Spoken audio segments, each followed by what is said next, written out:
আসসালামু আলাইকুম বন্ধুরা, কেমন আছেন সবাই? চলে আসলাম আর একটি টিউটোরিয়াল নিয়ে।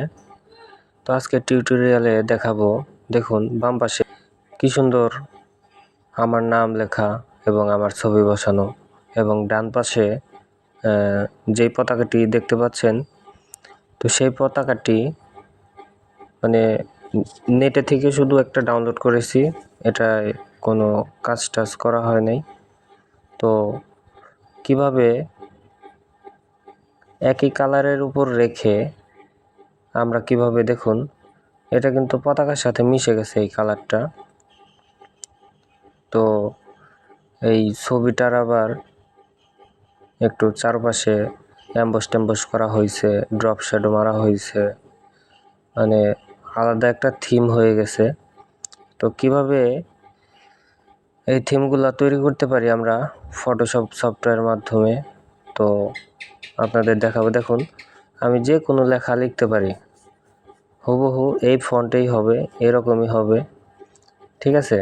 সব ধরনের টাইপোগ্রাফি এবং ড্রপ শ্যাডো ফটোশপের মাধ্যমে করা সম্ভব।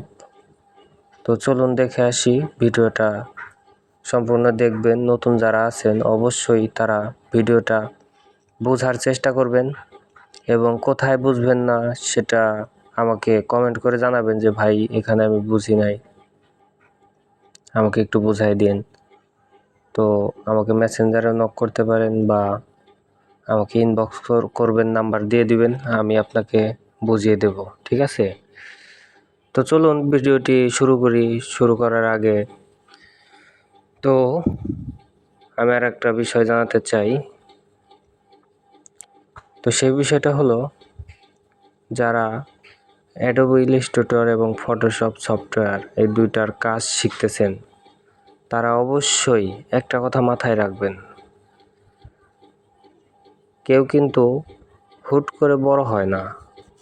আস্তে আস্তে কিন্তু একটা গাছ যখন লাগানো হয়, তো সেই গাছটা হুট করে কিন্তু বড় হয়ে যায় না। আস্তে আস্তে ওই গাছটাকে পানি ঢালতে হয়, তারপরে আস্তে আস্তে ওই গাছটা বড় হয়, তারপরে কিন্তু ওই গাছে ফুল আসে, তারপরে কিন্তু ফল দেয়। তো আপনারা ধৈর্যহারা হয়ে যাবেন না, ধৈর্যহারা হলে কোনো কিছু করা সম্ভব না। তো আমি কথা না বাড়িয়ে কাজে চলে যাই। তো দেখুন আমি এখানে বাংলাদেশ লিখলাম, তো উপরের ফ্রন্টটা চিকন মনে হচ্ছে, এর কারণে আমি ওইটাকে বাদ দিয়ে দেব।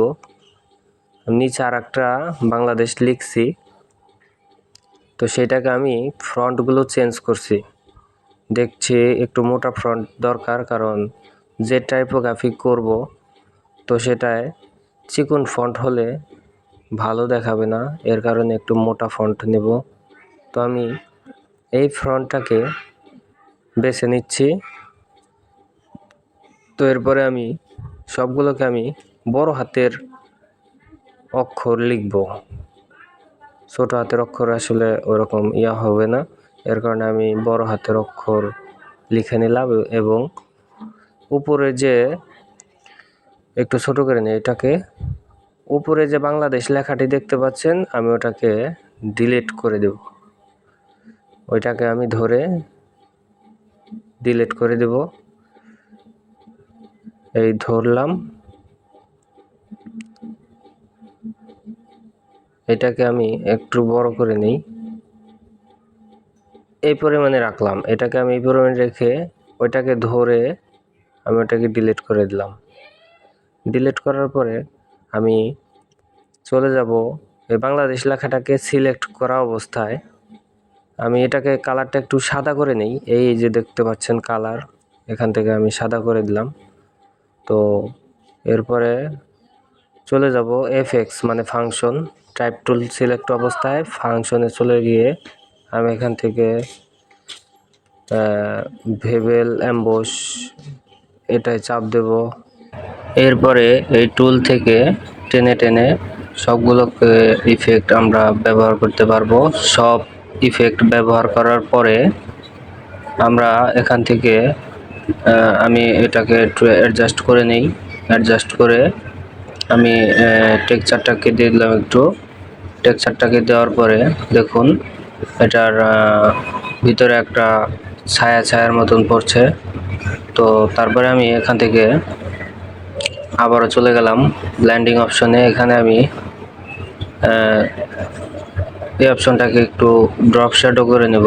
ড্রপ শ্যাডো মনে হয় হবে না, ভালো লাগবে না, তার কারণে আমি এটাকে না দিয়ে আমি স্ট্রোক ব্যবহার করলাম। না, স্ট্রোকও ভালো লাগছে না, হালকা একটু দিয়ে দেব স্ট্রোক। তারপরে স্ট্রোক টেনে আমি এদিকে দিয়ে দেব। দেওয়ার পরে এখান থেকে টেনে টেনে দেখতে হবে কোনটায় কি কাজ রয়েছে। নতুন ভাই বোনেরা, যেটা তোমরা যদি না বুঝো একটা একটা করে দিয়ে দেখতে পারো যে কোনটায় কেমন কি কাজ। তো সব কিছু এভাবে মিলিয়ে নিতে হবে। তো আমি পতাকার কালারটা করব, পতাকার সাথে যেন মিশে যায়। তো সেভাবে কিভাবে কালারটা করব দেখতে থাকুন।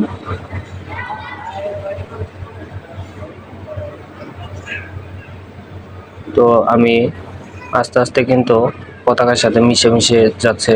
এই দেখুন, এই যে আমি যখন এটাকে এভাবে কালার করলাম তখন কিন্তু এটা ফুলফিল ভাবে হয়ে গেছে। এখন এটাকে বড় ছোট করে এটাকে সুন্দর করে যে কোনো ভাবে আমি এটাকে বসাতে পারবো সব জায়গায়, এবং কি এই টাইপের উপর আমি নতুন করে রিটাইপ করতে পারবো।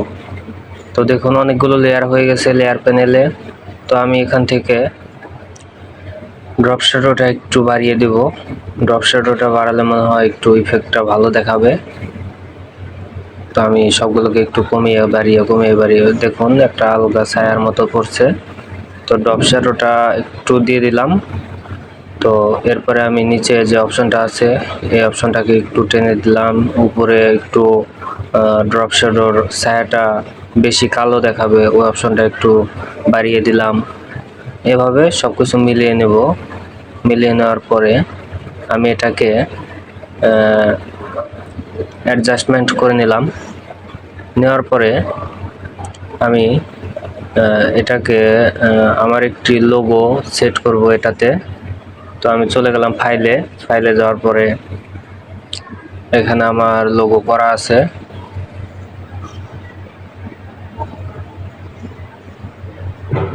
তো এখান থেকে আমি আমার এই লোগোটাকে সিলেক্ট করে নিলাম। তারপরে ওপেন করে দিয়ে ড্র্যাগ করে টেনে ধরে এখানে ছেড়ে দেব। এটা হলো না, তো আমি এটাকে আবার একটু ড্র্যাগ করে টেনে ধরে দিই। এটা হচ্ছে না, অনেক সময় সফটওয়্যারগতভাবে সমস্যা হতে পারে।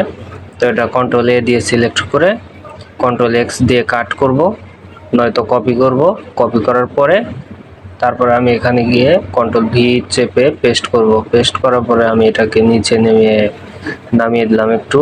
তারপরে একটু ছোট করে নিলাম সাইজটাকে। তারপরে এটাকে আমি একটু রিসাইজ করে নেব, যতটুকু যার যতটুকু মনে চাবে ততটুকু করে নেব। করে নেওয়ার পরে অ্যাডজাস্টমেন্ট হয়ে গেলে আমি আমার এই ছবিটার উপরে একটু ইফেক্ট দেব। তো সেই ইফেক্টটা দেওয়ার জন্য আমি আবারও চলে যাব এখান থেকে ফাংশন থেকে আবারও চলে গেলাম ব্লেন্ডিং অপশনে। তো এখান থেকে দেখুন স্টকটা বাড়িয়ে নিছি। স্টকটা বাড়ানোর পরে স্টকটার কালার আমি রেডের মধ্যে রাখবো, কিন্তু মাল্টি কালারের মতন রাখবো। তো একটু বাড়িয়ে দিব ড্রপ শ্যাডোটা, যেন কালো কালো ভাবটা একটু বাড়তি থাকে। অ্যাডজাস্টমেন্ট করে নেব যেখানে যতটুকু লাগে। তো এটা নেওয়ার পরে আমি এখান থেকে সবগুলোকে একটু চার সাইডে এমবোস ভাব দেখাবে, তো সেটা করে নিলাম। তো দেখুন অ্যাকচুয়ালি অনেক সুন্দর একটা ডিজাইন হয়ে গেছে।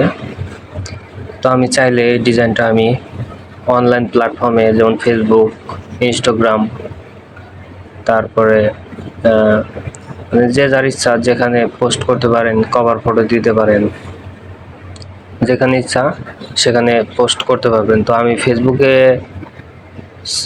এটাকে করব, এর কারণে জেপিজি করে নেব এটাকে। তো ভিডিওটা আজকে এই পর্যন্তই। সবাই লাইক কমেন্ট শেয়ার করবেন এবং কমেন্ট বক্সে জানিয়ে যাবেন ভিডিওটা কেমন লাগলো। অবশ্যই আপনারা যদি এই ধরনের ভিডিও চান, অবশ্যই এই ধরনের ভিডিও দেওয়ার চেষ্টা করব। তো আজকের ভিডিও আর বেশি বাড়াবো না, এ পর্যন্তই। সবাই ভালো থাকবেন, সুস্থ থাকবেন এবং ভিডিওটা ভালো লাগলে একটি লাইক এবং একটি কমেন্ট করে আপনার মতামতটি জানাবেন। ধন্যবাদ সবাইকে। আসসালামু আলাইকুম।